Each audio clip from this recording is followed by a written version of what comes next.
बाई तुझा आशीर्वाद. प्रेक्षकांनो, मालिकेचा जबराट प्रोमो आउट झालेला आहे.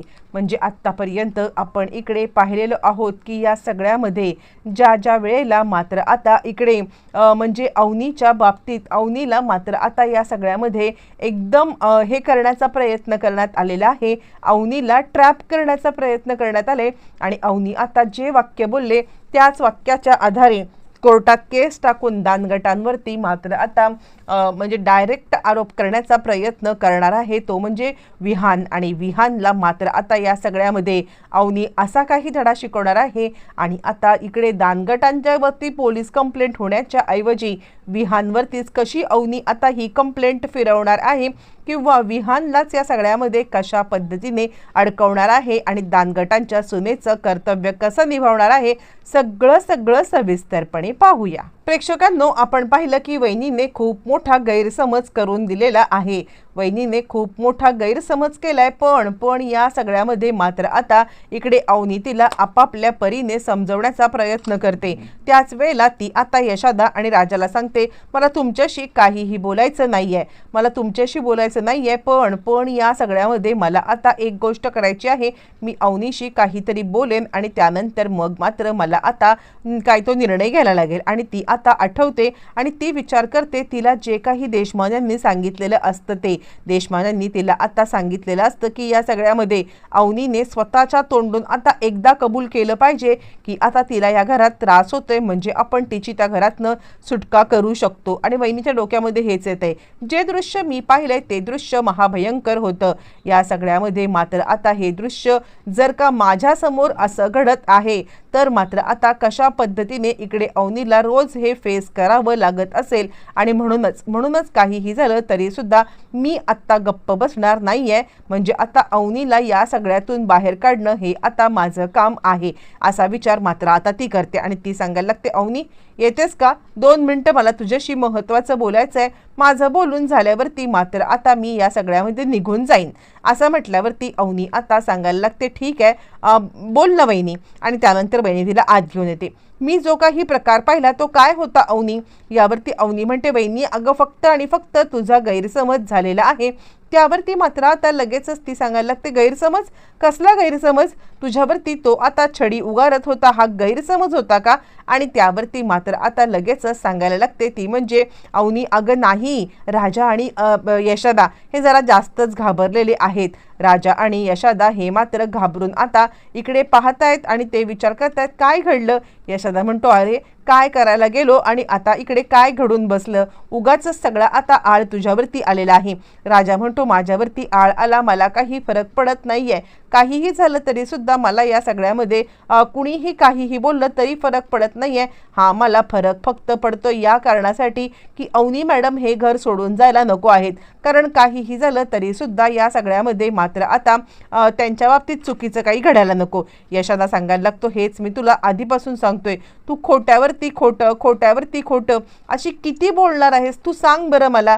म्हणजे आता किती काही झालं तरी सुद्धा बघ ना कशा पद्धतीने त्या आता चिडल्या होत्या. ज्या वेळेला त्यांना खरं सत्य समजेल की तू तर आता या सगळ्यामध्ये म्हणजे खरं तर तू या सगळ्यामध्ये जो काही हे केलेलं आहेस ते त्यांना समजलंय, पण लग्नाचं सत्य ज्या वेळेला त्यांना आता समजेल त्यावेळेला मात्र आता या सगळ्यामध्ये काय होईल ही गोष्ट समजते का? यावरती राजा अजूनही वेळ गेलेली नाहीये. खरं काय खोटं काय हे सगळं जर का आता तू इकडे सगळ्यांच्या समोर आणलंस तर आता बरं होईल, असं म्हटल्यावरती मात्र आता लगेचच राजा सांगायला लागतो, यशोदा तुला काय वाटतं मी ह्याच्या आधी प्रयत्न केला नाही का? मी प्रयत्न केला, पण मला भीती वाटते की त्या मला सोडून जातील. यावरती यशोदा म्हणतो, अरे पण तू जर का असाच घाबरत राहिलास मग मात्र कठीण होऊन जाईल, असं म्हटल्यावरती मात्र आता इकडे राजा काही बोलत नाहीये. तोपर्यंत अवनीची वहिनी आता अवनीला सांगायला लागते, अवनी म्हणजे हे बघ काय चाललंय, तू मनमोकळेपणाने बोलू शकतेस, तुला आता जो त्रास होतोय तो मला तू सांग ना. यावरती अवनी आता म्हणायला लागते, नाही वहिनी अगं सगळे घरातले खूपच चांगले आहेत, काहीही झालं तरी सुद्धा माझ्यासोबत मात्र आता ते खूप चांगल्या पद्धतीने वागतात. तुला माहीत नाहीये की या घरामध्ये प्रत्येक जण चांगला आहे. यावरती आता इकडे सांगायला लागते, वहिनी अगं असेल प्रत्येक जण चांगला, मी कुठे म्हणते नाही, पण राजा तुझ्यासोबत चांगलं नाही ना वागत आहे. राजा तुला त्रास देतोयस ना, तू येथे दुःखात आहेस ना, तू आनंदात नाही आहेस ना, असं म्हणत वहिनी तिच्याकडून मात्र आता बदवून घेण्याचा प्रयत्न करत असताना अवनीला मात्र आता मागच्या सगळ्या गोष्टी आठवतात. ज्या वेळेला मात्र अवनीला आठवतं की राजा कसं खोटं बोललाय, आत्ता सुद्धा सकाळी कसं खोटं बोलला, आणि मग अवनी भावूक होते. याच गोष्टीचा फायदा घेत आता वहिनी आपला मोबाईल चालू करते. मोबाईल चालू करून आता ती इकडे रेकॉर्डिंग करायला लागते. ज्या वेळेला रेकॉर्डिंग आता सुरू आहे आणि त्याच वेळेला अवनी सांगते, हो वहिनी होतोय मला त्रास, बाकी कुणाच्यामुळे नाही होतोय, राजामुळे होतोय. आता वहिनी तेवढंच कॅप्चर करते आणि त्यानंतर मात्र आता अवनी सांगायला लागते, म्हणजे आता खरं सांगायचं तर राजाने मला खोटं सांगितलं, त्या गोष्टीचा होतोय मला त्रास. बाकी या घरातली माणसं इतकी चांगली आहेत ना, मला काही फरक पडत नाहीये कोण काय करतं कोण काय नाही करतं, पण राजा माझ्याशी खोटं बोलला या गोष्टीचा खूप त्रास होतोय मला. असं म्हणत वहिनीने मात्र आता जे कॅप्चर करायला नकोय त्याच गोष्टी कॅप्चर केल्यात आणि अवनीला मात्र आता वहिनीने प्रयत्न केलेला आहे. बरं, हे सगळं केल्यावर आणि त्याच वेळेला वहिनी आता सांगायला लागते, ठीक आहे तू काळजी करू नकोस, मी तुला या सगळ्यातून सोडवेन. आता राजा हे सगळं वाक्य ऐकतो आणि यशोदा, अरे ही वहिनी काय बोलून गेली. यशोदा म्हणतो, हे बघ काहीही झालं तरी सुद्धा तू या सगळ्या इतका विचार करू नको. आता अवनीची वहिनी ते रेकॉर्डिंग घेऊन घरी आले. घरी आल्यावरती मात्र आता महेश आणि त्याचबरोबर मात्र आता इकडे सगळेजण विचारतात काय झालं, आणि आता इकडे मुद्दाम चंद्रकांत देशपांडे म्हणतात काय झालं, आमची अवनी सुखात आहे ना. वहिनी सांगते, नाही बाबा, मी जे काही पाहिलं ना ते आता एकदम चुकीचं होतं आणि बाबांच्या हातात तर आयतं खोलीत सापडले, म्हणजे आता अवनी सुखात नाहीये. मग तू सुनबाई रेकॉर्ड केलंस का. ती सांगते, हो मी रेकॉर्ड केलंय. मग काय. चंद्रकांत देशपांडे इतके खुश झालेत की आता त्यांच्या आनंदाचा पारावर राहिलेला नाहीये आणि मला वाटलंच होतं जे कुणाला आपल्याला जमणार नाही ते फक्त सुनबाई शक्य करू शकते, कारण कितीही झालं ना तरी सुनबाईचा अवनीवरती, अवनीचा सुनबाईवरती किती आणि कसा जीव आहे हे आत्तापर्यंत आपण इकडे पाहिलेलं आहे. असं म्हटल्यावरती मात्र आता लगेचच इकडे सांगायला लागते ती म्हणजे अवनीची वहिनी की मी ते रेकॉर्डिंग करून सगळं आणलंय, तुम्ही हे रेकॉर्डिंग घ्या.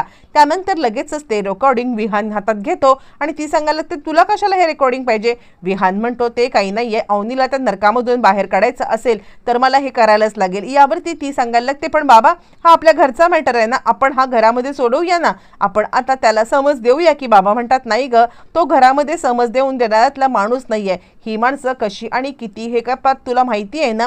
यावरती मात्र आता इकडे अवनी सांगायला लागते, नाही बाबा, पण मला काय वाटतं की आपण या सगळ्यामध्ये जरा तरी विचार करायला पाहिजे. असं म्हटल्यावरती मात्र आता लगेचच हे सगळं चालू असताना विहानला चंद्रकांत देशमाने सांगायला लागतात, तू एक काम कर, तू आत्ताच्या आत्ता निघ बरं इथून, काही झालं तरी सुद्धा आता इकडे जसं आपलं ठरलंय तसं कर. वहिनी म्हणते, काय ठरलंय. वहिनीला काहीच कळत मार्ग नाहीये. पण त्याच वेळेला विहान आता ती रेकॉर्डिंग घेतो आणि रेकॉर्डिंग घेऊन आता निघालेला आहे पोलिसांकडे. आणि महेश सांगतो, थांब, एकटा जाऊ नको, मी येतोय. असं म्हटल्यावर तो सांगतो, काही काळजी करू नकोस, मी एकटाच काफी आहे यांना सगळ्यांना नडायला.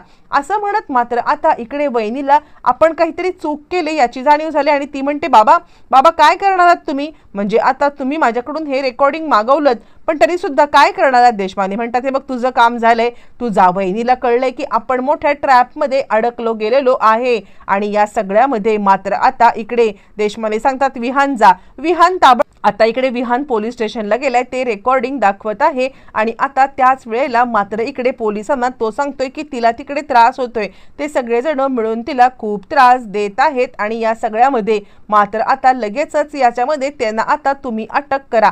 असं म्हटल्यावरती इकडे आता ताबडतोब मात्र आता पोलीस ते आलेले आहेत सोबत. पोलीस ज्या वेळेला सोबत आलेत आणि त्याच वेळेला मात्र आता इकडे लगेचच पोलीस आलेत दानगटांच्या घरी आला. तिथे सांगतात की सुनबाईचा छळ करताय ना, तुम्हाला आता अटक होणार आहे. आणि त्याच वेळेला विहान आता सांगायला लागतो, हो हे सगळं जे काही चाललंय ना या सगळ्यामध्ये मात्र आता जे काही हात आहे तो हात आहे फक्त आणि फक्त या दानगटांचा.